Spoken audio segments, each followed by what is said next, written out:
Pero podemos a empezar el tema, que el tema tiene que ser invariablemente el coronavirus, haciendo historia. En el siglo XIII, 1300 y pico, la peste negra acabó con Europa, bajó la población a la mitad, de 80 millones a un poquito menos de 40. No tenían ni idea qué estaba pasando. Eso fue una crisis de muertos. Usted amanecía bien, al mediodía tenía fiebre y por la tarde estaba muerto. Más o menos de ese nivel era el contagio, la gravedad de la enfermedad. Hoy el problema no son los muertos, el problema son las afectaciones que producen en la economía la facilidad de la transmisión del virus. No, siempre van a ser los muertos. Sobre todo cuando no tocan a los países ricos. Cuando no tocan a los países ricos, pues siempre son los muertos. Cuando el proceso de infectación del ébola en África, que fue tan dramático para todas las... Así pues eran pobres. Claro. Para toda la población africana, el mundo entero se daba golpes de pecho y ponía voces de alerta, pero lo que hicieron los países ricos del mundo, la Europa toda, fue colocar una muralla en el mar Mediterráneo, una muralla de barcos, para no permitir que los africanos pasaran hacia Europa. Los egipcios en su momento cerraron sus fronteras contra el resto de África. Lo mismo hizo Túnez, Marruecos y Libia, los países del norte, pero para ayudar a los europeos a no recibir absolutamente a nadie. Y entonces la enfermedad se enclaustró, se quedó, se anidó solamente en África, sobre todo el centro de África y el norte. Como es a muchos ejemplos. Pero ahí no producen repuestos de avión ni teléfonos Claro, celulares. como es a muchos ejemplos en los casos de las muertes por afectaciones de este tipo de virus, que no está preparada la población médica para atenderlos. No, pero Javier, es que no son sino... Y la población científica para inventarse una fórmula. No son sino 4.292 muertos a la fecha. No es nada comparado con 40 millones de la peste negra. O los 8 millones que supuestamente murieron en África producto de las otras. O los que se mueren aquí por el dengue. Por la malaria. Por la malaria, que son cosas... Claro. Lo que pasa es que el asunto es de facilidad. Lo que pasa es que la contagio. malaria no llega a Europa, la malaria no llega a los países donde hay transformaciones del tiempo, por las estaciones, entonces no se nota. Pero No, y necesita un vector, que es el mosquito. Claro. En cambio esto no necesita nada. Usted puede tener hoy coronavirus y me lo está pasando a mí o al revés. Nos daremos cuenta en 5 días. Y así es. Aterrizando nuevamente en el coronavirus y las implicaciones económicas del coronavirus. Me parece muy importante saber o conocer un poco más qué es el coronavirus. Lo que hemos estado escuchando en los medios de comunicación y en algunas revistas especializadas, que además ya están profundizando un poco en el conocimiento de cómo se propaga y por qué medio se propaga tan rápido, cuál es la razón de propagación tan rápida, porque realmente el coronavirus no es un virus peligroso, pero tiene una característica que lo hace fatal, que es muy veloz en la propagación. La difusión es... Entonces la difusión no es fácilmente controlable. De los 100 casos de coronavirus, de cada 100 casos, el 80% es intrascendente. O sea, ni lo nota el ser humano, la persona que lo tiene. El 19% de los casos da como los síntomas de una fiebre y los síntomas de una gripa, un malestar, como un dengue. En el 1% de los casos, que son aquellas personas que tienen ya debilidad corporal, producto de cualquier otra enfermedad, son fatales. Pero son fatales porque atacan muy, muy rápido y se propagan muy rápido en la sociedad. La capacidad de propagación es infinitamente mayor a la de cualquier gripa. Y además tienen una situación que los hace casi que indestructibles, y es que se demoran vivos en las superficies, en el aire, 7 a 8 días. Algunos científicos ayer hablaban de 14 días. Y científicos chinos, o sea, estudiosos chinos del tema, hablaban de 14 días. Y por eso el temor grande a las importaciones de China. Porque claro, cuando tú produces algo y lo envías en un avión, está en un día y medio, 2 días en cualquier punto del mundo. Lo envías en un barco y en el sureste asiático está en 3 días. Y en el resto del mundo están 30 días. Pero si alguien en el barco quedó contaminado porque estaba en el barco el virus, entonces se va propagando y se va desarrollando una cadena que es fatal para la salud humana. Entonces, pensando que Pero no es que sea fatal, fatal para es que una es población. incapacitante y Claro. demasiado contagiosa. No, pero además es fatal por la velocidad. Sí, o sea, Es es fatal, incontrolable. es incontrolable. Y porque pone en crisis o hace ver la crisis que tienen los sistemas de salud en casi todas partes. Porque Sí, la gente necesita lo meterlo a que pasa es que los intensivo. sistemas de salud han estado acostumbrados a atender un tipo de enfermedad manejable. El cáncer es manejable, es controlable. El SIDA Sí, ya no hoy es necesita UCI. controlable, ya no, sí, todo tiene sus tiempos, pero esto que tiene estas velocidades de transmisión no es controlable. Entonces desborda cualquier sistema. Había un médico americano y decía que si se dispara el tema del coronavirus en Estados Unidos, como están planeando que se dispare en los próximos meses, sacando a toda la población cada mes, sacando a la población de los hospitales, no van a tener camas para atender gente. Y eso es Estados Unidos. Imagínate Colombia. Y ahí sí se muere la gente. Claro. Y ahí Porque sí se si muere son la gente. atendidos pueden sobrevivir. Pero si no son atendidos los mata la neumonía. Aún siendo atendidos, si tienen una enfermedad ya que los tiene débiles, no hay cómo salvarlos. Aún siendo atendidos. Porque es que el virus es muy veloz en el ataque. Pero hablemos de economía. ¿Quién se imaginaba que un virus iba a generar esto que generó? No, pues nadie. Y menos como lo generó. Y el poder de China. Claro, pero mira, Jaime, sabiendo ya que el virus tiene esas condiciones de fatalidad y de capacidad de daño, uno tiene que empezar como a analizar el efecto que tiene el virus en la economía, por qué ha tenido el efecto que ha tenido en la economía.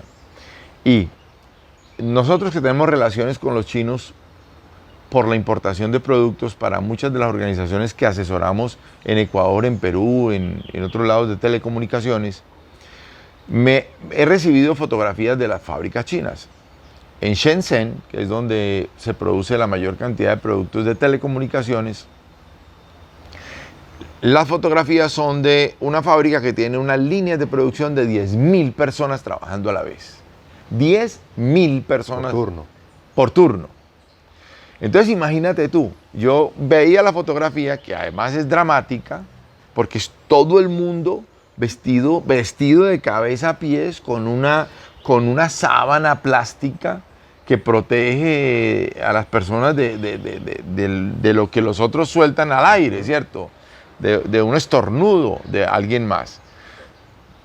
Pero imagínate tú, una fábrica de 10.000 personas que está estructurada por líneas. Cada línea, 100 personas, 50 personas, 40 personas. Una pequeña línea de una de las partes de producción. Y te llegan 10 enfermos por gripa. 10 incapacitados. 10 incapacitados. Tú los despachas y no entren. Pero la no entrada de esos 10 paraliza la fábrica de 10.000. Porque es en secuencia, es en línea. Entonces lo que hay hoy en China es una parálisis de todo el aparato industrial, no porque todos estén enfermos, sino porque aunque la minoría está enferma, la separan de la organización total para darle protección. A ellos y a los otros. A todos. Obviamente. Y efectivamente lo que ha pasado en el mundo es que en el cierre de las fábricas, temporal, porque no ha sido constante, sino temporal, no es todo China. Y no es todo China, pero es la mayor parte de China. Shenzhen, por ejemplo, está cerrado. Wuhan, que es el sitio donde nació el virus, está cerrado. Pero por precaución lo hacen. Como está cerrado todo eso, se ha dejado de despachar producto al mundo entero. Y como se deja de despachar, se deja de producir. Y cuando dejas de producir, los inventarios de la mayor cantidad de materia prima se reducen. Y se deja de consumir. Se deja de consumir. Los inventarios no se reducen, se quedan paralizados, pero ya no se compra más. Entonces no han vuelto a comprar ni petróleo. La economía que produce el 70% de los productos industriales del mundo no ha vuelto a comprar petróleo. No ha vuelto a comprar materia prima como cobre de Chile. No ha vuelto a comprar hierro. No ha vuelto a comprar ningún elemento necesario para la producción, o ha reducido mucho la compra. ¿A quién afecta eso? A todo el mundo. A la gente que produce materia prima. No, a todo el mundo, porque la cadena es inseparable. No, pero el efecto económico más poderoso es para aquellos que producen, claro, que producen materia prima, que son ¿quiénes? Los países del Golfo Pérsico, que producen petróleo. Rusia, que produce petróleo para China. Los del Suramérica, que producen toda la materia prima para generar allí los procesos industriales y la producción de producto terminado. Por ejemplo, el cobre, ya lo decíamos. Por ejemplo, el hierro. Por ejemplo, el carbón. Por ejemplo, el litio. En fin, ellos todos han sufrido una debacle financiera. Que se resuelve ¿cómo? Que se pronuncia ¿cómo? Que empieza a asomar su cabeza ¿cómo? En el mundo entero. Por una reducción de precios del petróleo inminente, porque hay mucha oferta y muy poca demanda, y a la vez, en ese caso, sabiendo que el petróleo se reduce como una commodity en la expectativa de ingresos, la gente se empega del dólar para tener seguridad financiera. Y se va al dólar. Y dispara en el dólar. Con todo lo que eso genera, porque esa es otra historia. Esa es otra historia larga y tendida, que va a tener efectos enormes. ¿Vamos a recuperarnos de un dólar tan alto como el que tenemos hoy? Creo que no tan fácil y creo que no tan rápido. Porque el mundo entero está entendiendo que la tendencia hacia el futuro es cerrarse en sus propias economías y con sus propias capacidades de compra y de consumo. Y eso lo que va a llevar es a reestructurar un mundo no abierto en sí mismo, sino cerrado para los habitantes de cada país. Pero por economía. Claro. Por temas económicos. Es que todo es económico. La guerra es un negocio. Sí, por eso los 4.000 y pico de muertos hoy no importan tanto como las secuelas económicas que está dejando el coronavirus. Claro. Que nadie se imaginó, pienso yo, que China tuviera ese poder tan impresionante en la economía. Es que no estamos hablando de guerra. Estamos hablando de una enfermedad, de un bicho. Mire dónde vamos. Estamos hablando de una gripa que tiene arrodillado al mundo. Sí, usted hablaba del ébola y es muy buena la comparación. En los países afectados por el ébola, que es gravísimo, pues allá no producían nada. Materia prima. Sí, pero esa se Pero igual sacando. la podías consumir en otro lado. Claro. La podías consumir de otro lado. Pero ¿Y el flujo de pasajeros no era tanto? No era tanto. Mira, claro, y la sensación de impotencia. Ah, no, ese es otro tema. La crisis emocional de la gente, claro, el caos, la crisis. Usted vio la serie de los zombies. Sí. Hay que pararse en la puerta de la casa con la escopeta y todo el que se anime le vaya la cabeza, porque lo puedan ir a contagiar. Claro. Eso lo han manejado muy bien, a nivel de medios y a nivel de gobierno. Pero la sensación existe. Claro, y no estamos muy lejos. Mire, Italia se cerró toda. Mira, Italia inició el cierre de Italia en Lombardía, que es la zona norte de Milán. Para los que rica. Claro, Italia se compone de dos grandes secciones. La sección más poderosa italiana en lo industrial está en el norte y es la más cultural, la que más se ha desarrollado en los temas de conocimiento, cultura y desarrollo económico, que es el norte. Y el sur de Italia, que es una Italia muy dedicada al comercio, más que a la industria y al desarrollo empresarial. ¿Por dónde entró el virus a Italia? Entró por el norte. Ahí se están investigando cuál es el caso número 0. No lo han encontrado. No lo han encontrado. Pero ya encontraron el 1. Y el uno resulta ser un tipo que andaba en un paseo de un crucero por no sé qué partes del sureste asiático y llegó a Italia. Y llegó a Milán y ahí empezó todo el problema. Italia, ¿qué decidió hacer? Y más el norte, porque Italia no es una sola, Italia son muchas Italias, pero el norte, que es muy juicioso y muy acucioso, decidió cerrarse. Y dijo, no, dejemos el virus aquí adentro, controlémoslo internamente, mandemos a la gente a sus casas, que se encierre en sus casas, que no salga. Y así le evitamos al virus la capacidad de propagación. Me pareció muy inteligente. Y lo que han logrado hacer hasta el momento es controlarlo, pero no lo han dejado inclusive salir al resto de Italia. Aunque ha venido desde afuera al resto de Italia, no ha salido desde Milán, digamos, hacia el resto. De nuevo el tema económico. En Italia, que tiene una participación turística en el mundo impresionante, solamente en el 2018 visitaron 7 millones de personas el Coliseo Romano. Claro. Dice la estadística. Solamente el Coliseo Romano.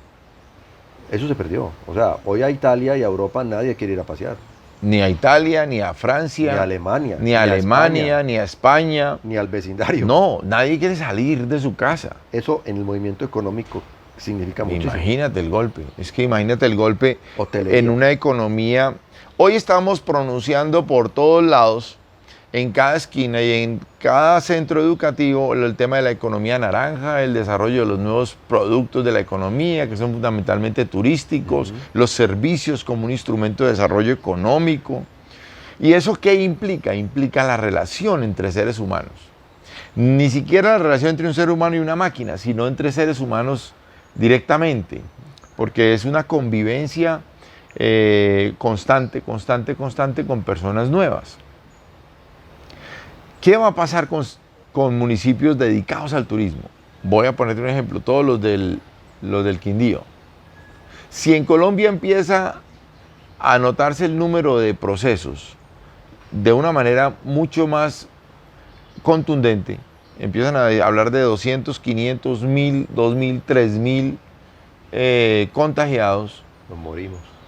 Tú volverías a ir a Salento. No, yo me desaparezco. En Cartagena vuelve a haber gente en la calle. Ya hoy hay una historia de una turista que estaba en un crucero que tenía el virus. Entonces, a partir de mañana, ¿qué van a empezar los cartageneros? ¿Qué van a empezar a pensar los cartageneros? ¿Será que salgo y quedo contagiado? ¿O espero aquí o empiezo a hacer llamadas más bien para que me traigan el mercado a mi casa? Es que es un caos inmenso de confianza, porque ya la vida no va a transcurrir como ha transcurrido, y si no encuentran una cura rápida para el virus, el problema, imagínate la dimensión que puede tomar.